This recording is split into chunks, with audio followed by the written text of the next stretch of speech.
দেখুন, প্রথম কথা, হিন্দু হিন্দু ভাই ভাই, যখন বাংলাদেশে সনাতন ভাইদের উপরে অত্যাচার হচ্ছে, তো আমরা কিন্তু ভারতে পশ্চিমবঙ্গে এখন চুরি পড়ে পড়ে থাকবো না। আমরা পশ্চিমবঙ্গে ভারতে আজকে দেখিয়ে দিতে চাই যে আগামী দিন হিন্দুদের উপরে, বাংলাদেশের সংখ্যালঘুদের উপরে যদি আক্রমণ করা হয়, তো আমরা এর পাল্টা রিয়াকশন দেব। আজকে শুধু টেইলার হলো, আগামী দিন পিকচার আমি বাকি বাংলাদেশ তোমরা তৈরি থাকো, তোমাদের যোগ্য জবাব তোমরা পাবে।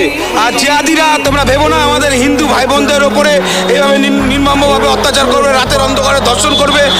ভারতবর্ষ তথা ওয়েস্ট বেঙ্গলের মানুষ তোমাদেরকে ছাড়বে না।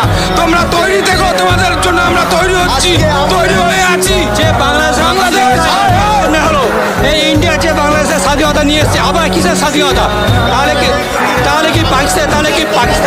পাকিস্তানের সাথে পাকিস্তানে গেলেই বাংলাদেশ স্বাধীন হবে? তাহলে কি করতো 1971 ইন্ডিয়া সাহায্য নিয়েছিল? যদি